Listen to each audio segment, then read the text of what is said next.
Hi, welcome to my review on Dark Souls 2, a game that is quite possibly the best game I've played in the past couple years. Let's dig into this review. Sonic Boom! The core mechanics of this game are that of greatness. This game offers you challenges that no other game I've played in recent years has been able to provide me as a wannabe professional gamer. This game is all about learning from mistakes, trial through fire.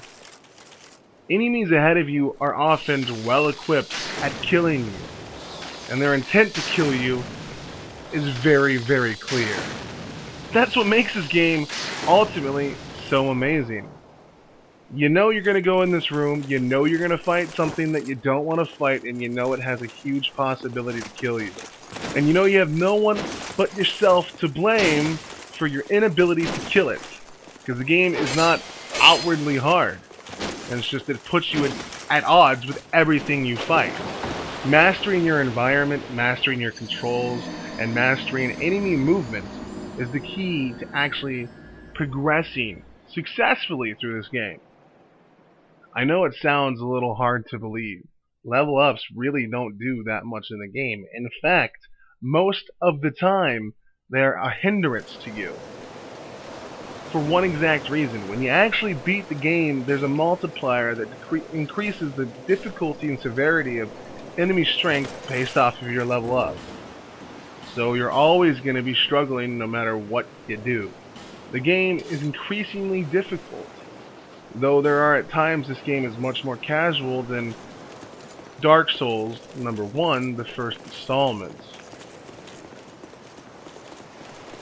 In no means is that actually a bad thing, though. Let's be honest here. The game takes a slightly more casual approach with magic and more powerful, great weapons that take just a slight amount of time to use, but once you can utilize that time, it makes it much easier to close the gaps. The world is vast, and you feel like a tiny, insignificant person fighting your hardest to accomplish great things. Upon your journey, you're going to see little fragments of people. I wouldn't call them shades or ghosts unless you inadvertently just summon them to your world. But you will see brief glimpses around bonfires of other souls battling the same demons that you are. In some small way, it gives you hope, knowing that there are other people out there, much like yourself, going through the same exact struggles and enduring through the same problematic situation that is Dark Souls. Those feelings you have inside with every time you die, and all the times that you fight against the Ancient Dragon or all those other people that have beat you down time and time again, are completely forgotten when you are overcome with the amount of joy that you are brimming with when you finally succeed where you could not before. And all it takes is more skill than you were willing to put into it. This game offers you something so surreal. An emotional experience, an attachment to your character through trial by fire. There are no real cutscenes, there are no forced dialogue. There is a deep and rich story here, but it is hidden within the text of the game. It is something that you were to fish out on your own if you want to know what's going on. It's not forced down your throat. In fact, you have to force yourself to find it. This game offers you many different situations, and not one playthrough is exactly the same. My girlfriend found much more different things than I did. Her item box was filled with unique and rare weapons. Mine was filled with 4 greatswords, and that's it. My best friend's entire playthrough of this game was at times amazing. However, he did not venture off and do everything that needed to be done. The game itself offers you something that nothing else can. A challenge for you. But enough about the game, let's talk about more of its multiplayer mechanics. Multiplayer is a huge thing in Dark Souls. In Dark Souls 1, it was really hard to connect to certain people. Playing with other people could have been hard, and there were many areas that you simply couldn't walk through without being invaded. Dark Souls 2 offers you the ability to join covenants together, makes it easier for connectivity.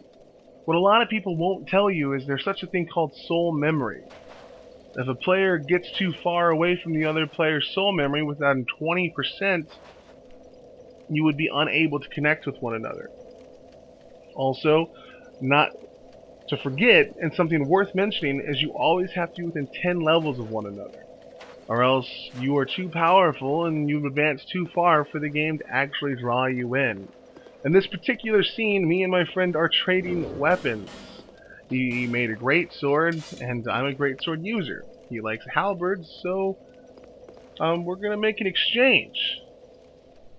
And that's something that makes this game so cool. Like, I found this great sword that he never even heard of, and I did so in an area that he passed by. So we're just showing off each other's equipment.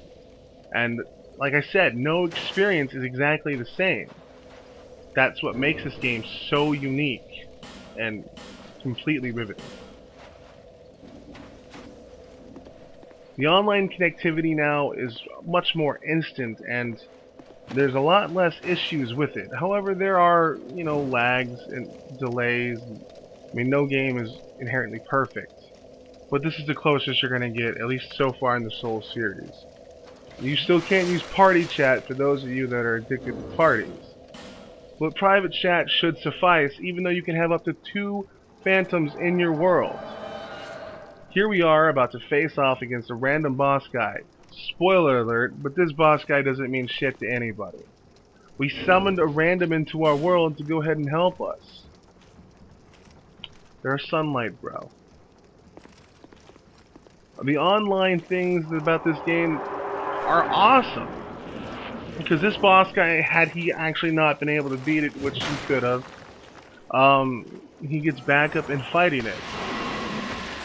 The entire world is different. One is a Magi, the other one is a dexterity-wielding dual-wielder, and one's a towering great sword tower shield motherfucker. Something about this makes the game feel so real. I've come into my partner's world to help him defeat a challenging foe that he was unable to do so on his own. Well, I mean, not this time, but that's just the way you like to imagine it. The entirety of Dark Souls is a theme given to you as a player, to where you have to progress with one another. There are boss guys that people have to fight, there are things within the world that have to be accomplished. Though I am somewhat disappointed in the amount of boss guys and how most of them are just men clad in armor and slightly bigger than you. Here's another playthrough of him coming into my world to help me defeat the exact same boss guy, because I couldn't go any further in his world unless he helped me progress in mine. This is the motif of everyone growing together, and the story is always constantly evolving between the two players progressing as a team. And if there's a third, you can somehow manage that as well. That's what makes this game so great. I played it frequently with my girlfriend and much with my best friend. So my review on the game's multiplayer functionality is amazing. The graphics in the game are always something that can be put to question, but they're there and they are dependable and good. There's nothing inadvertently wrong with them. So, is this a perfect game?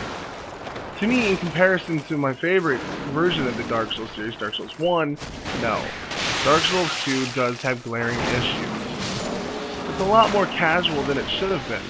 Boss guys are lacking in their capabilities to completely astonish you. Most of them are just clad armor knights. However, it is one of the most enthralling experiences you will ever have, and I recommend you go purchase this. This game gets a solid 8 out of 10 here on my records. Just remember one thing: praise the sun.